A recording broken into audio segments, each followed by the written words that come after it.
Hello दोस्तों, welcome to sleepy classes. दोस्तों, आज हम बात करने वाले हैं यूपीएससी में जो साइंस एंड टेक के क्वेश्चन आए हैं। यूपीएससी मेंस की बात कर रहे हैं जहां पे साइंस एंड टेक के क्वेश्चन आए हैं, तो उसी के ऊपर बात करेंगे। तो चलिए स्टार्ट करते हैं। तो पहला क्वेश्चन अगर हम देखें, ये क्वेश्चन है explain by giving two example how biotechnology has help the Indian farmer in processing their perishable crop. देखो, पेरिशेबल क्रॉप एक कंसर्न है हमारे पास, है ना, कि इसके ऊपर पहले भी यूपीएससी के अंदर के जो फूड प्रोसेसिंग की चेन, इसके ऊपर इकोनॉमी में क्वेश्चन आए हुए हैं।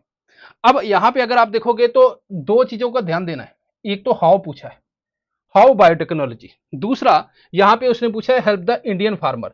तो यहां पे जो भी एग्जांपल आप दोगे वो इन कंटेक्स्ट टू इंडियन होना चाहिए, कि फॉरेन कंट्री में कोई आपने जेनेटिकली मॉडिफाइड या कुछ ऐसा कर दिया, वो नहीं चलेगा। अब यहां पे अगर हम बात करें तो ये क्वेश्चन कैसा था, है ना, 150 वर्ड है तो मतलब ज्यादा लेंथी तो लिखना नहीं था। बट इस क्वेश्चन के अंदर एक चीज है कि भाई दो एग्जाम्पल पूछिए स्पेसिफिक, तो दो एग्जाम्पल के बिना काम नहीं बनेगा। दूसरी बात है, ये टफ क्वेश्चन है उस एंगल से अगर हम देखें कि क्या आप उस टाइम पे रिकॉल कर पाते हो, है ना, कि भाई दो एग्जाम्पल मैं क्विकली रिकॉल कर दूं काम हो जाए, वो डिफिकल्ट है थोड़ा। जनरली आप लिख सकते हो कि हाँ पेरिशेबल क्रॉप है, उसकी उसके अंदर हमने क्या किया है, इथाइलिन प्रोडक्शन, एक जनरल कंसेप्ट होता है, इथाइलिन प्रोडक्शन को रोका है ना, क्योंकि वो इथाइलिन ही जो है वो फ्रूट को जल्दी राइपन कर देता है। तो वो आप एंगल डाल सकते थे, लेकिन स्पेसिफिक टू एग्जांपल देना एक मुश्किल टास्क था एग्जाम सिचुएशन में स्पेशली।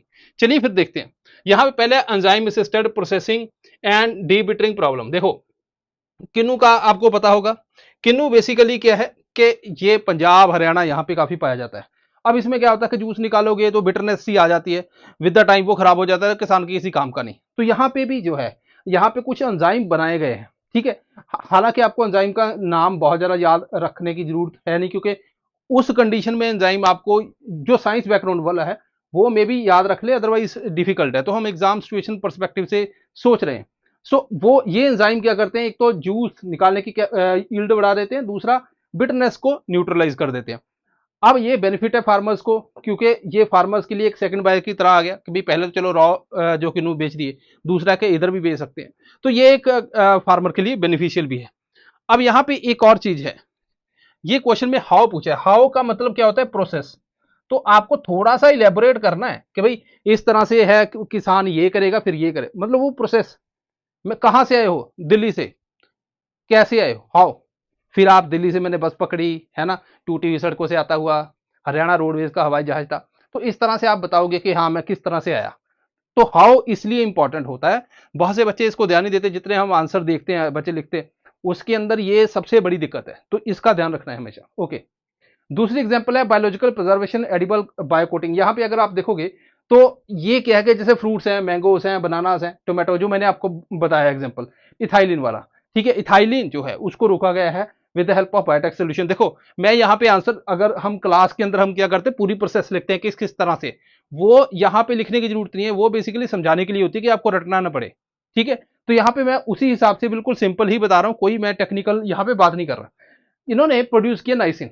नाइसिन बेसिकली क्या है, ये जो है ना, जो रिलीज होती है, ठीक है, बहुत सी, जैसे मैं जनरल बताता हूँ, जैसे मान लीजिए स्टोरेज करते हैं तो उस टाइम पे क्या गैस फ्यूमिगेशन कर देते हैं, ताकि जो जिस जहां पे वो फ्रूट या कुछ रखा है जो पेरिशेबल है, तो वो जल्दी खराब ना हो। वो इथाइलिन को सप्रेस करता है, थोड़ा इथाइलिन जितना बढ़ता जाएगा उतनी जल्दी राइपन हो जाता है, ठीक है जी। सो फार्मर के लिए बेनिफिट है, बिल्कुल बेनिफिट है, क्योंकि उसकी क्रॉप नहीं खराब होगी। देन वो क्या करेगा, डिले कर सकता है, जैसे मान लो प्राइस कम है, उस टाइम पे जो है स्टोर कर दिया, उसके बाद जो है उसको बेच दिया।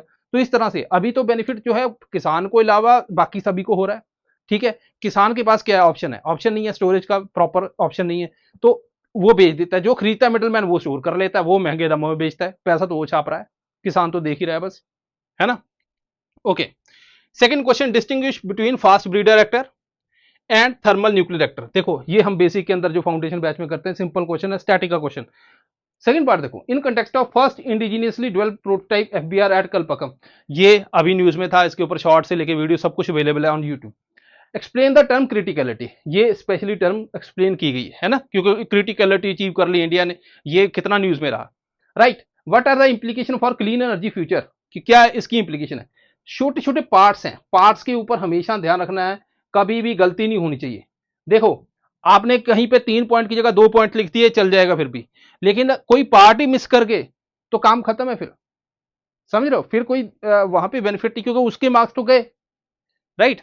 ओके, यहां पे देखो थर्मल न्यूक्लियर रिएक्टर और फास्ट ब्रीडर में देखो नाम से पता चल रहा है फास्ट है, तो ऐसा समझो याद करने के लिए, फास्ट का मतलब क्या है कि यहाँ पे जो न्यूट्रॉन है, देखिए यहाँ पे न्यूट्रॉन आता है, न्यूट्रॉन स्ट्राइक करता है जैसे यूरेनियम पे, फिर 3 न्यूट्रॉन जनरेट होते हैं, ये आगे चलती है प्रोसेस, हालांकि थ्योरेटिकली ये 3 है, अदरवाइज 2.4 समथिंग इस तरह से जनरेट होते हैं, राइट। सो हमें ये ध्यान देना है कि जब ये न्यूट्रॉन स्ट्राइक कर रहा है और उसके बाद ये आगे बढ़ रहा है, अब सवाल यह है कि न्यूट्रॉन किस स्पीड से जो है स्ट्राइक करे। फास्ट में क्या है कि हम जो है फास्ट न्यूट्रॉन चाहते हैं, जब फास्ट न्यूट्रॉन चाहते हो तो क्या आप चाहोगे कि बीच में कोई मॉडरेटर आए जो उसको स्लो डाउन करे? नहीं चाहोगे, तो इसीलिए यहां पे मॉडरेटर की जरूरत नहीं होती। यहां पे अगर थर्मल न्यूक्लियर में बात करें तो यहां पे फास्ट न्यूट्रॉन, तो यहां पे मॉडरेटर चाहिए। अब यहां पे कहानी आती है फिजाइल और फर्टाइल मटेरियल की, अभी मैं बताता हूं। यहां पे फिजाइल मटेरियल जैसे यूरेनियम 235 जैसे इंडिया के अंदर है, प्रेशराइज हैवी वाटर रिएक्टर, ये सारे रिएक्टर कौन से हैं? थर्मल। जो ब्रीडर है ये सेकंड स्टेज के ऊपर है। अब यहां पे क्या है कि फर्टाइल मटेरियल को भी हम फिजाइल के अंदर कन्वर्ट करते हैं, अभी बताऊंगा कैसे। ठीक है, यहां पे कुछ एग्जांपल है कूलेंट की, यहां पे ये इसके अंदर है, राइट। अब यहां पे ध्यान दो, जो चीज मैं बताना चाहता हूं, देखो 2 तरह के मटेरियल होते हैं, एक होता है फिजाइल। फिजाइल मटेरियल वो मटेरियल है जो हम यूज कर सकते हैं डायरेक्टली, ठीक है। यहां पे जैसे यहां पे ना मैं आपको एग्जांपल देता हूं, जैसे मान लीजिए अपना यूरेनियम 235 है, ये क्या है? फिजाइल, तो हम सीधा ही न्यूक्लियर रिएक्टर के अंदर इसको यूज कर सकते हैं। यूरेनियम 233 है, अगेन प्लूटोनियम 239, ठीक है। दूसरा मटेरियल आता है दोस्तों, वो आता है फर्टाइल। फर्टाइल फर्टाइल का मतलब क्या है? इसको सीधा नहीं यूज कर सकते, जैसे यूरेनियम 238 है एंड थोरियम 232 है, ठीक है। अब समझो कहानी क्या है, मान लीजिए अपने पास कोई न्यूक्लियर रिएक्टर है, उसके अंदर हम ये यूज कर लेंगे, ठीक है, हो गया काम। इंडिया के पास जरा क्या है, इंडिया के पास क्या है? इंडिया के पास बेसिकली यहां पे आप देखोगे थोरियम है, हम इसको यूज नहीं कर पा रहे, ठीक है। अब मान लीजिए मेरे पास नेचुरल यूरेनियम है, अब नेचुरल यूरेनियम के अंदर 2 चीजें होती है, यूरेनियम 235 होता है, यूरेनियम 238 होता है, ये लेस देन 1% होता है, ठीक है। तो इसको हम एनरिच करते हैं, यूरेनियम एनरिचमेंट पे भी यूपीएससी ने क्वेश्चन डाला हुआ है। सो इट मीन्स कि अगर मेरे पास नेचुरल यूरेनियम है, उसका मैं बहुत ही कम हिस्सा यूज कर पा रहा हूं, जो नॉर्मल अभी न्यूक्लियर रिएक्टर चल रहे हैं, ठीक है। एक तो मुझे यह दिक्कत आती कि इसको मैं यूज ही नहीं कर पा रहा भाई, दूसरा मैं थोरियम को भी नहीं यूज कर पा रहा, तो इसके लिए हमने फास्ट ब्रीडर रिएक्टर बनाया। तो बेसिकली इंडिया का 3 स्टेज प्रोग्राम है, यहां पे अगर मैं दिखाऊंगा आपको, यहां पे ध्यान देना, ठीक है। 3 स्टेज प्रोग्राम है। प्रोग्राम क्या है? पहले प्रेशराइज हैवी वाटर रिएक्टर है, यहां पे नेचुरल यूरेनियम 2 पार्ट होते हैं, 235, ये तो सीधा इलेक्ट्रिसिटी दे देगा हमें। दूसरा यूरेनियम 238, ये नहीं दे पाएगा, तो हम क्या करेंगे, यहां पे ध्यान देना प्रमोशन आ गई चलो यहां पे देखो, यहां पे ध्यान देना, तो हमारा टारगेट क्या है, टास्क क्या है? टास्क ये है कि ये जो यूरेनियम ये जो यूरेनियम 238 है, इसके नेक्स्ट क्या आता है 239, तो इसको प्लूटोनियम में हम कन्वर्ट करेंगे। जब प्लूटोनियम में कन्वर्ट कर दिया तो हम इसका यूज कर पाएंगे, इट मीन कि इनडायरेक्टली हम यूरेनियम जो है बचा उसी का यूज कर रहे हैं। थोरियम 233 को हम किस में कन्वर्ट कर देंगे? 233 में। 232 को 233 में कन्वर्ट कर देंगे, तो फिर इसका भी यूज कर पाएंगे। हमारा पर्पज ये, समझ गए आप? अब देखो कहानी देखो, ओके। यहां पे 238 है अपने पास, अगर 238 है तो ये प्लूटोनियम 239 में कन्वर्ट हो जाएगा, तो देखो काम बन गया ना, होगी बात। अब ये प्लूटोनियम वाला आ गया, ठीक है। यहां पे प्लूटोनियम क्या देगा? इलेक्ट्रिसिटी।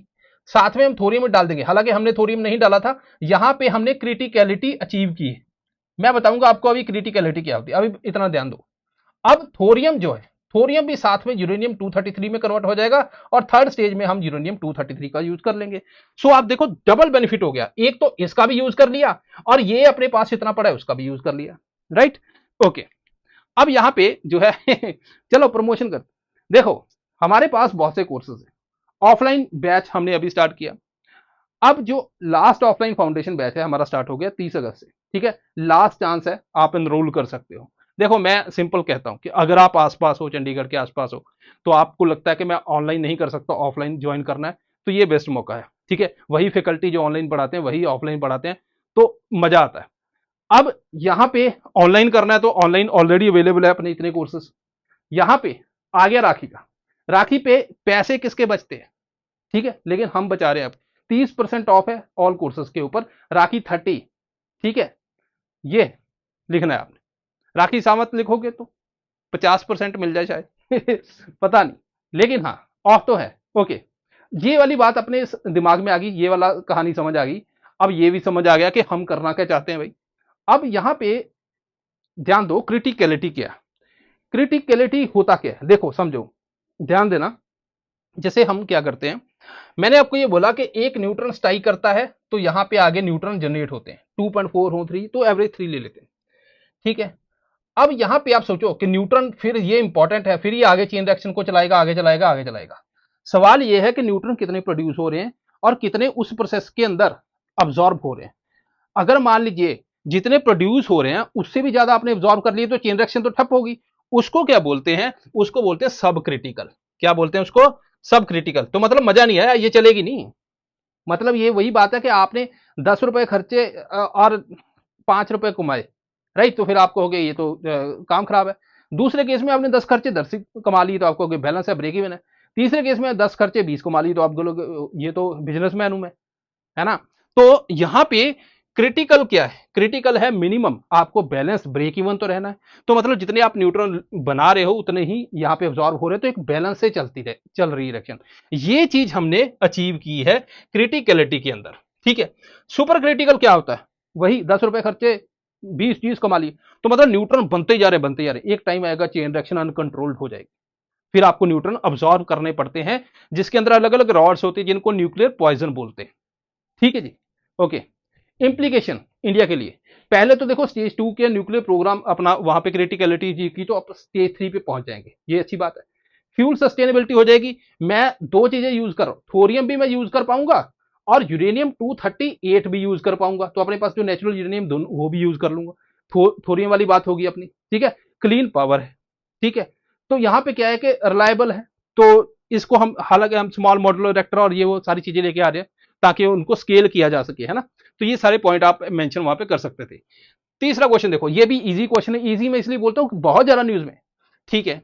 वो बोल रहा है कि भाई बताओ सीलेंट फीचर मिशन दृष्टि के डिस्कस करो, क्या डिस्कस करना है, discuss the imaging technique used in the satellite, क्या कौन सी टेक्निक यूज की है, ठीक है। Why it is considered world's first satellite of its kind, क्यों कंसिडर करते हैं, 15 नंबर का क्वेश्चन है, ठीक है। 3-4 चीजें पूछ लेता है यूपीएससी सारी मतलब बंदे को थोड़ा सा अंदाजा हो तो वो यूपीएससी में काम नहीं, यूपीएससी सारी आगे पीछे की पूछ लेता है, ठीक है, कि भाई ये टॉपिक तूने पूरा प्रिपेयर किया कि नहीं। ओके, मिशन दृष्टि बेसिकली क्या है कि ये प्राइवेटली लॉन्च सैटेलाइट है, इंडिया का largest privately earth observation satellite है, ठीक है। डे नाइट कैपेबिलिटी है इसकी, on board AI processing method है, ऊपरी इमेजेस प्रोसेस करके नीचे भेज रहा है। इसमें बेनिफिट ये होता है, अदरवाइज रॉ डाटा आएगा उसका लोड ज्यादा होता है, फिर लोड होगा फिर यहाँ पे प्रोसेस करेंगे, आजकल ऊपर ही आ रहे हैं, ठीक है, ऐसे सैटेलाइट बन गए। ओके, अब यहां पे देखो इमेजिंग टेक्निक क्या है, दो चीजें हैं। ये बेसिकली एक सिंपल कंसेप्ट है जो मैं आपको बताना चाहता हूं, मैं एक ही स्लाइड पे सोच रहा हूं कि इसको बता दूं, है ना, तो आप इजी रहेगा। ओके, देखो कोई भी सैटेलाइट है, ठीक है, मान लीजिए यहां पे एक सैटेलाइट है, एक यहां पे सैटेलाइट है, अर्थ अर्थ ऑब्जर्वेशन सैटेलाइट है। पहले क्या होता था मैं वो बता रहा हूं, यहां पे ये यूज करता था रडार, रडार, ठीक है। रडार के अंदर क्या है कि जैसे मान लीजिए ऑल वेदर ये डेटा दे देता है, ठीक है। अब यहां पे हमें क्या था, एक ऑप्टिकल जो है इमेजिंग भी चाहिए, ऑप्टिकल लाइट का यूज कर रहे हैं। बेसिकली ये क्या है, हाई रेजोल्यूशन हमें डेटा देता है, हाई रेजोल्यूशन। अब इसका नेगेटिव पॉइंट ये है कि अगर कोई वेदर खराब हुआ तो ये नहीं चलेगा। हम क्या कर रहे थे, हम बेसिकली बेस स्टेशन के ऊपर, अर्थ के ऊपर, यहां पे इसका भी डेटा लेते थे, इसका भी डेटा लेते थे, देन उसको सिंक करते थे, उसके बाद प्रोसेस करते थे, फिर जाके फाइनली डेटा निकालते थे। और दो सैटेलाइट अलग अलग पोजीशन पे हैं, इनका डेटा करना इट इज नॉट इजी। अब हमने क्या किया है मिशन दृष्टि के अंदर, मिशन दृष्टि में दोनों डाल दिए हैं, ऑप्टो एसएआर, समझ गए, यही कहानी है बस। ऑप्टिकल ये क्या है, सिंथेटिक अपर्चर रडार, तो दोनों डाल दी तो अब एक में ही है, प्रोसेस करके डेटा दे रहा है। पहले हमें दो दो सैटेलाइट के ऊपर डिपेंड रहना, अलाइनमेंट ये वो सारी चीजें देखनी पड़ती थी। अब इजी, ठीक है, ये दोनों टेक्नोलॉजी इन्होंने यूज की है। क्यों इसको बोला जाता है? क्योंकि ये पहला है जिसमें ऑटो ऐसे आ रहा है, ठीक है। Okay, what is agentic AI? इतना ज्यादा एजेंटिक एआई के बारे में पूछा है। एजेंट, एक्सप्लेन वर्किंग, बताओ कैसे काम करता है। Then describe its application with suitable example. Discuss the advantages भी बताओ, रिस्क भी बताओ, चैलेंजेस भी बताओ, ठीक है, विद एजेंटिक एआई सिस्टम। मतलब हर वो चाहता है कि तुमने डिग्री की हो इसमें, ठीक है। देखो इसमें सिंपल है। अभी क्या होता है कि जैसे मान लो कोई आपने कुछ पूछा एआई से, वो बता देता है कि हाँ, मान लीजिए लेट से कि आपने बोला मेरा बिजली का बिल भरना है। पहले वाले अब बोलेगा अच्छा बिजली भी है तेरे घर है ना। तो वो पहले वाला क्या कहेगा, वो कहेगा ठीक है हम ऐसे ऐसे भर सकते हैं, कुछ वेबसाइट के लिंक दे देगा, वो कहेगा बस ठीक है भाई बहुत हो गया, मेरे काम पे जाना है। एजेंटिक एआई क्या है? ये सब कुछ करके देगा। ये तुम्हारा पैसा उठा के उधर डालेगा, बिल करेगा, बाद में तुम्हें रेफर करेगा। समझ रहे हो? देखो मान लीजिए आपने एक टास्क दिया। टास्क क्या है? टास्क ये है कि भाई मेरी दिल्ली से लंदन की फ्लाइट बुक करो, 60,000 के अंदर कर दो, ठीक है, इतने इसके अंदर अंदर करनी है, चीप मुझे चाहिए। और बाद में मान लीजिए कोई बंदा कहता है मेरे मैनेजर को फोन कर देना कि भाई वो चला गया है तो जो ट्रेडिशनल है, ट्रेडिशनल एआई मतलब जो अभी चल रहा है, ठीक है, नॉन एजेंटिक, ये क्या करेगा, हमें कुछ वेबसाइट के लिंक बता देगा, भाई यहां से ले सकते हो। ईमेल ड्राफ्ट कर देगा कि भाई ये ईमेल है, ये ड्राफ्ट होगी, तो मैनेजर को भेज देना।